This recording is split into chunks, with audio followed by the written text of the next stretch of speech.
Amaphela sicoco sinuka insunda nangamakokozela njengelifu lemvula. Asengela abantwana xa likhitika namhlanje inguye umvulo the 8th of February 2021. Namhlanje kaloku siphethe loo nto imnandi, siphethe loo nto iswiti.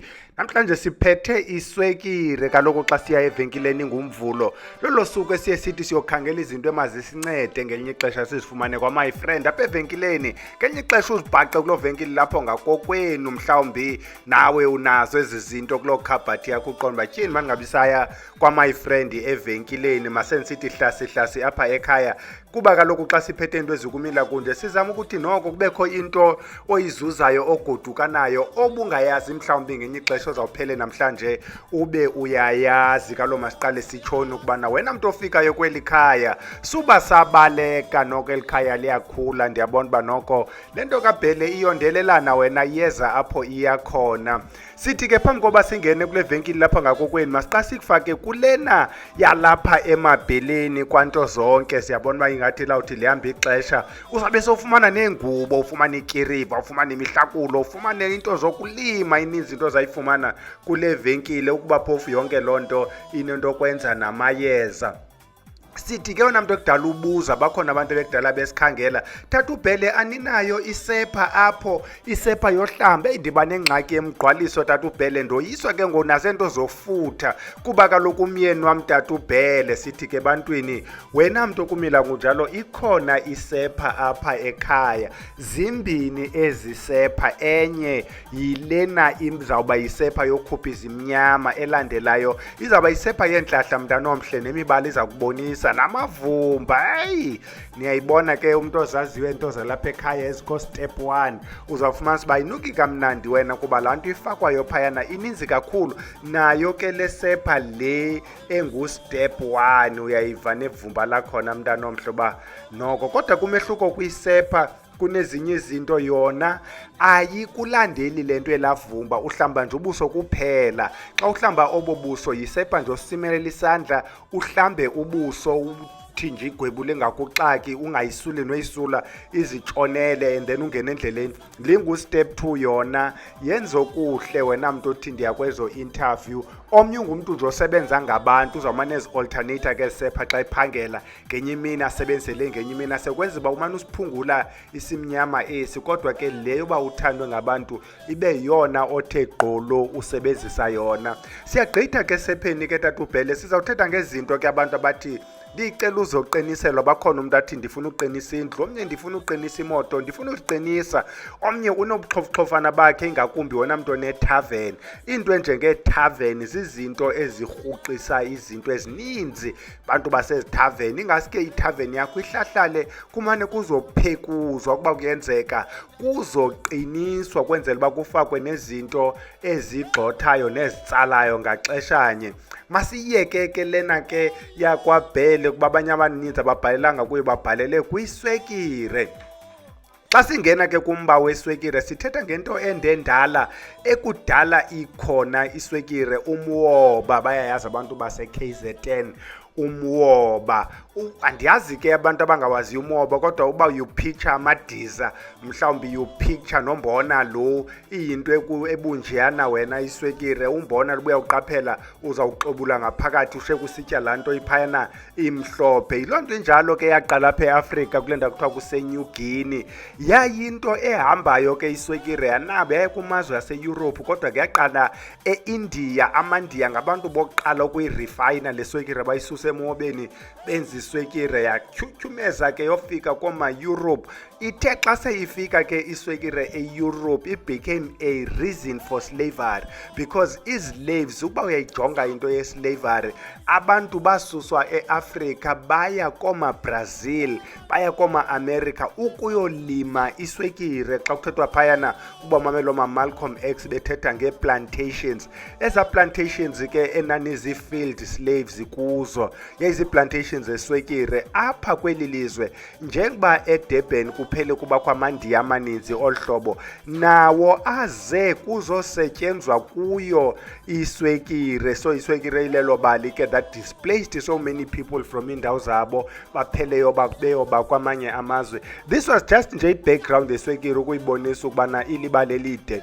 zibe ninzi ke nezindidi zeswekire, kodwa sithe thina sizawuthetha ngalena ekuthiwa ngu-white sugar, bakhona brown sugar, icing sugar, yellow sugar. Kodwa kumntana esikolo yena xa ethetha ngeswekire akathethi ngabo yellow sugar nezi icing sugar and that, uthetha ngalento ekuzawuthiwa yi-sucrose, fructose, lactose, glucose.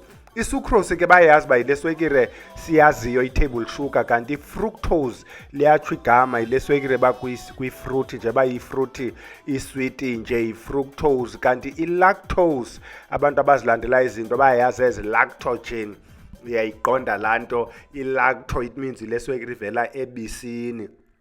Zezo ke indidi zeswekire, kodwa ke asibhalelanga kuzo thina nje basimane sisitsho nje, sibhalele kule swekile imhlophe, i-white sugar. Sibuza umbuzo ke uba iswekile lena emhlophe yenzani. Uzawuthi ke xa ujikela kwezikona nemigaranti uve ukuthi iswekire ayifunwa, iswekire mayekwe, kude kubekho nezi substitute zeswekire, nokhona ke izinto ezisacharins. Ubuyajonga xa uthenga loo nto yakokwenu uzawufika inento ekuthiwa ngoma-xylitol, oma-sorbitol. Zii-sweeteners ke ezo ezihambe zahamba zazama ukukhupha iswekire kubantu bathi iswekire lena inengxaki, ibe nyani ke inayo ingxaki, kodwa ukwazi uyikhupha iswekire kuba kaloku medically soze mntanomhle ube ngumntu ungenayo iswekire, because you need it for energy. Xa kuthethwa ngazo i-glucose ezi, awuzuyifumana i-glucose kweza sweetener uthanda ungathandi, ufuna kubreakwe iswekire from isugar leyo kwenyani, whether bayithatha from i-glycogen to glucose to i-energy source, kodwa uyayidinga iswekire. Iphinde enye into yenzayo, it improves the energy. Apart from uku-improve i-energy, it improves mood. Kona into okuthiwa ngoma-dopamine eza feel good, into uqonde ba uziva kamandi, uyifumana ke kwiswekire ke la feel good. That's why xa ugqibofumana into esweet uye udlamke uqonde ba noko akukhohlakala kwakho kuphelile. Nabantwana xa belila sibanyala iswekire sithule sithi cwaka, because ibenza bafilishe good. Yiloo nto engekho nto ibhadla ncam esiyigqibayo singakhange siyifake iswekire. Sizayibona ke nalapha komayezeni ukuba ingena njani. Masingeneni ke kuyo indima yoshukela. Apha ke sithetha ngalena imhlophe, sifuna umane sigxininisa mhlawumbi kuyawuthi xa kuqina imini komnye unyaka ngelinye ixesha size kulena ibrown kuba nayo inomsebenzi wayo apha kuthi singaba bantu bamayeza. Masingene ke bhele kuyo iswekire, ukuthi iswekire lena uyithini mntane bhele. Okokuqala siyayifaka le swekire phayana xa sisenza izinto zokufutha, ingakumbi xa kusenzelwa wena uba uzuthandeke. Abantu bahamba apha ekhaya ke bayazi uba xa usenzelwa izinto zokufutha kubakho lena imnyama ekuthiwa ngumagqudu, kubekho lena inemibalabala ekuthiwa ngukhanya ehlungwini.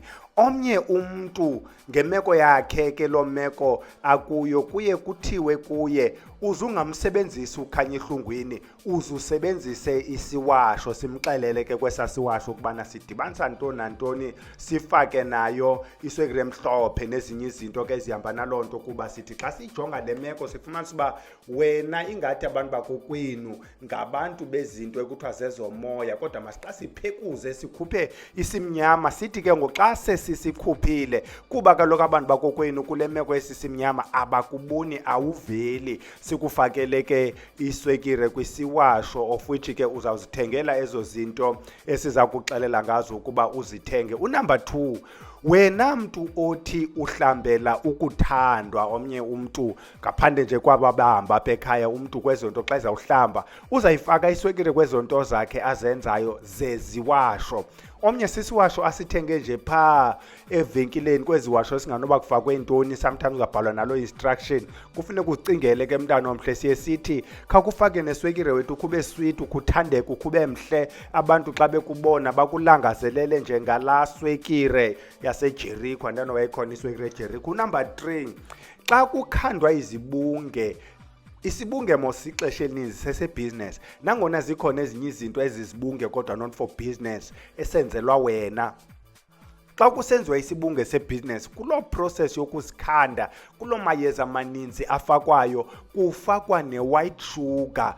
Xa kukhandwa ezazibunge ngabantu abakwazi ukukhanda isibunge, khona ke sizathu ke mntana omhle ukubana xa sisenza loo woza wesibunge kufakwe ushukela. Unumber 4, kukhona lento kuthiwa zizithwebulo zenhlahla. Asisungena nzulu ke kwezinto zithwebulela inhlahla kuba sikhe sayincokola into ba isibunge is one example yesithwebulo kuba isibunge yinto ebiza abantu, yinto ethwebula umuntu ukuthi makangene kweli khaya azothenga kuba uvulile evenkileni uthi abantu mabeze because ishishini elufuna likhule linyuke likhule kuba kubekho abantu. So kukuthwebula oko zikhona nezinye ke izithwebulo ingezizo eziya zobumdaka, izinto nje ezibizayo.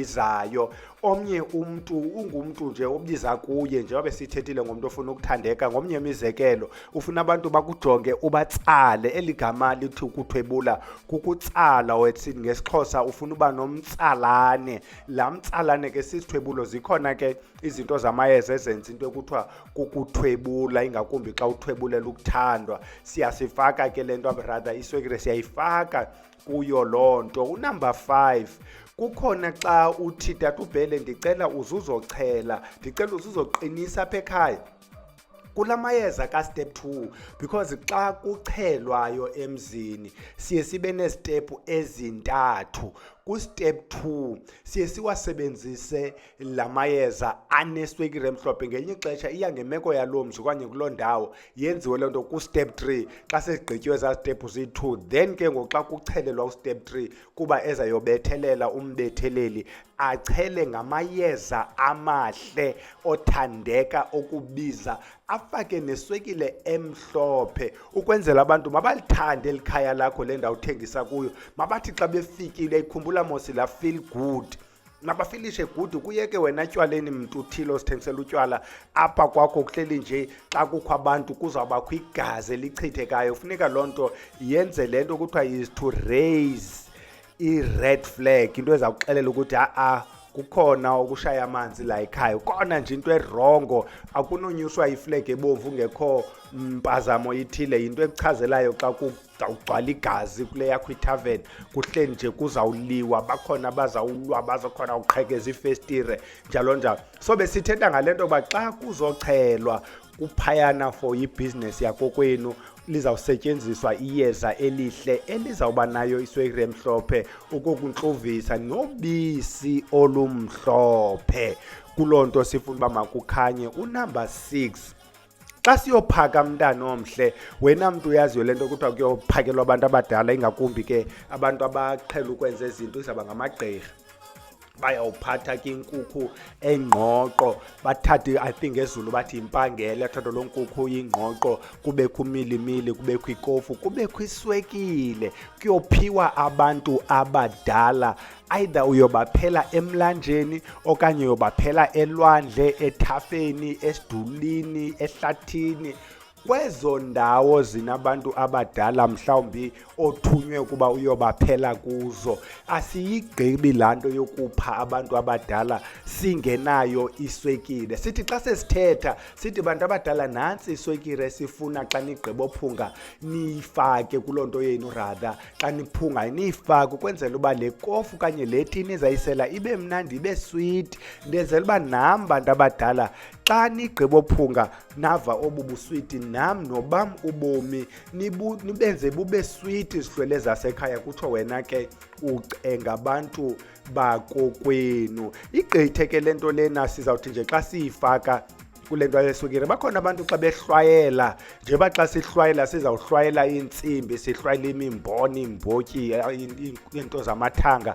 ezasiza amathanga, ii-seeds manditsho. Abanye abantu kuloo nto yokokuhlwayela they will also add sugar koka kuhlwayela. Abantu benza ngokwenza ke mntana omntu akho nto irongo xa uhlwayela ufake neswekile. Unumber 7, xa silima amayeza entlahla uzawuxelela umntu uba xa uzawufaka into enjengomavula kuvalo thina abantu bawalimayo la mayeza apha emakhaya for our own reasons, uzawuxelela ukubana apha ngezantsi phambi kokubana usifake isityalo khawufake iswekile, omnye athi khawufake imali emhlophe, omnye athi khawuchathaze ubisi olumhlophe. Yabona yonke le nto imhlophe ukuthi le nto yakho xa ikhula mayikhula ibazi ubumhlophe kuba sithi liyeza elimhlophe. Kunumber 8, kwimisebenzi yabantwana ayishiywa iswekire. Umzekelo, wena mntu othi waphuncukelwa lusana, wena mntu othi uthanda uphupha umntana wakho manefika,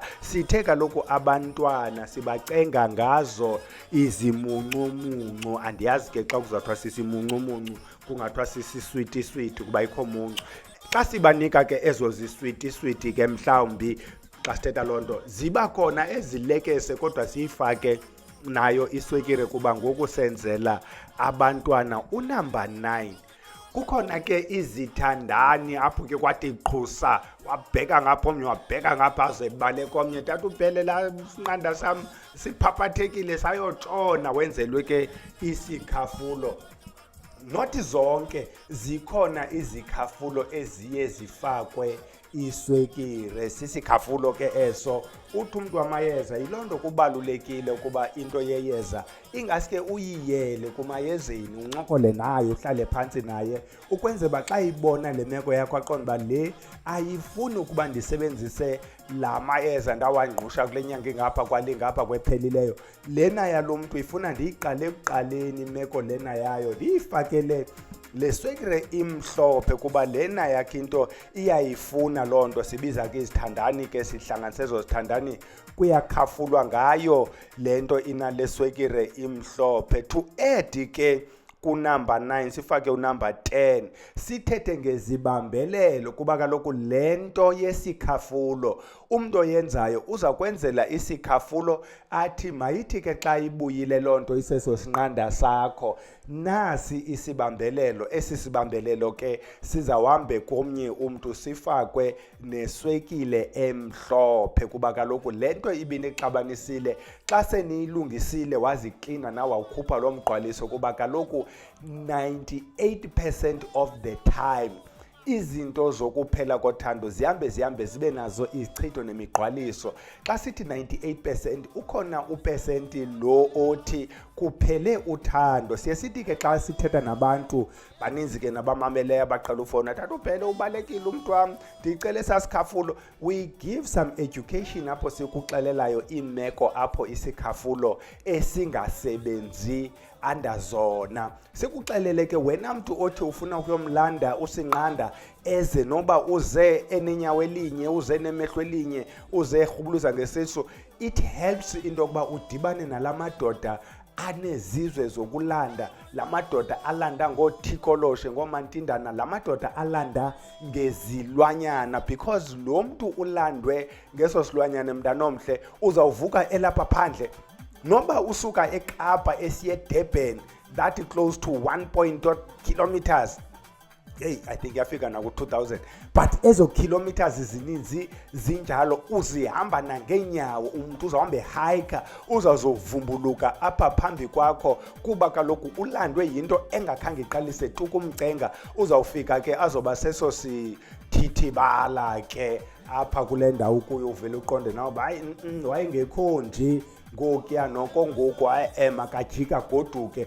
Abe umntu elandiwe ephambi kwakho ke ayikho enye indawo azawuphinda aye kuyo. Ngala mayeza ngenye ixesha ude ufumanise uba indoda le xa se masiyeke lena ke yezilwanyana yenye yazo, kodwa ke akhona namayeza okulanda athi umntu xa elandiwe kwafakwa isibambelelo ibe sesi esithi, ingakumbi zezi zibambelelo zifakwa kootata, athi lo sisi noba uye etoilet le ndoda ibe isi-bodyguard imlinda apha phandle, athi noba uthi uye next door ihamba pha ecaleni kwakhe, athi kuthiwa hayi ke ngoku yitshepisi. Uthe nca zezi zinto ke siye sithi masizilumkele. Uphi ngoku ubhele number 11.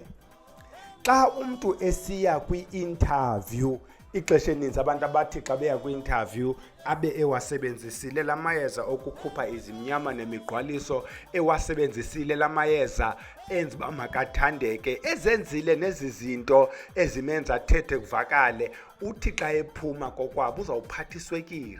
Uzawuthi xa izawuphuma ekhaya athethe nabantu bakokwabo ecela le ndlela uba mayibe ntle ibe mhlophe, le ndlela ikhanye, uzawuhlwayela ngeswekire. Is important ke mntana omhle ukubana xa usiya kwi-interview, xa usiya kuloo ndawo, I've got ii-clients ezenza neento ze-real estate. Uthi ndiyathengisa, ndine-client efuna uthenga indlu ye-1.5 million. Siye sithi ke bantu abahle, siyayigxininisa apha ekhaya, amayeza akwaBhele awanamandla as compared to isihlwele sakokwenu. To an extent, amayeza kwaBhele asebenza esetyenziswa zizihlwele zakokwenu. Ayikho into okwazi uyenza uqine ume ungenaso isihlwele. Into ozawukwazi uyenza uqine ume ungenasihlwele zezi zinto zezi zilwanyana. Siyayiphinda, noba awunaso isihlwele ohamba naso, ukuba unaye uthikoloshe othile, bumfene ethile, mpundulo ethile, sithunzele esithile, awusidingi isihlwele. Kuba lento has substituted isihlwele sakho. Uzawukwenza izinto zenzeke, uzawuba naloo mali ininzi, uzawuba nayo yonke le nto uyifunayo, even though ke ii-consequences sometimes are unbearable. Into esiyitshoyo thina bantu bakholose ngesihlwele sithi akukho nto uzawuyenza ungenaso isihlwele. Le interview ngesihlwele sakokwenu, noba ubungenawo amayeza kwaBhele, kodwa siye sithi khawukhuphe ezi zimnyama ezenza ungabonwa kakuhle ncam, uthi nje zona uqine unyuka apha. Sithi ke xa uya kwezo interview, khanyisa ikhandlela elimhlophe. Ukuba ke wena unezi sihlwele ezifana nezalapha ekhaya ezinobunkonzo, khanyisa ikhandlela elimhlophe okanye liyelo, uchaza indlela ukuba ndiya endaweni ethile, ndifuna iziphumo zezithi. Uthi xa ubuyayo uphinde ukhanyise, uchaza indlela ukuba uhambe njani. Unumber 12, thina ke bomayezeni siyayisebenzisa ke ishukela lena imhlophe amaxesha amaninzi, kuba kaloku thina sicenga nezi sihlwele, sicenga imoto. Madoda uBhele naye akhabe nemoto ingathi uthwele. Siyacenga ke wonke umuntu amayeza from time to time uyayisebenzisa iswekire emhlophe. Bayisebenzisa ngoyisebenzisa ke, asizuyichaza loo nto yabantu bamayeza bazawuthi kutheni uphela imfihlo. Babantu bamayeza banento kuthiwa zimfihlo, neswekire lena ibe yimfihlo. Sithi ke izawuma kuloo ndawo ke into yeshukela, sizawudibana ngaye uLosithathu. Here's a heads up ke bantwana abahle, wena umameli wazofika kule ndawo. On Sunday, yesterday, the 7th of February, siqale into yamathongo. Xa siyijonga ingathi izawuba yinto eninzi, ibe yinto ende efuna ungagqibeki, because kukho abantu ababecenge ukuba mabahlalutyelwe kulaa Sunday asawenza onke, because asikwazi uyenza yonke le nto ibhalwe ngosuku olunye. Kukho ke ngoku kwiSunday elandelayo nenye iSunday ezawulandela enye bazawubhala. Now i-heads up ithi we are likely, I think 98% probability, we are likely to have 2 slots dedicated to amathongo. We think ukuthi esilandelayo, if is not Tuesday, izawuba yi-Friday between ezo ntsuku zimbini, because iintsuku esinazo ezi-vacant okanye ezi-free is Tuesday, Thursday and Friday, apho singekabi nanto. One of the 2 days, either i-Tuesday or i-Friday sizawuba nayo loo nto. Mhlawumbi i-Friday abantu bafrayisha, mhlawumbi i-Thursday, but ipoint yokubana we are going to add olunye usuku ukuzama ukukhawulelana nale nto yamathongo. So sithi qhubeka ke wena ubhale phayana Sunday, ubhala ke amathongo le mini yawo, ukwenzela uba ungabhali amathongo olusuku lwakwa my friend. Masiye ke nilale ke bantwana abahle, sidibane ngoLosithathu apho sizabe siphethe ichiza, siphethe igqabi, siphethe loxolo, siphethe loo nto inyanga yocamagu.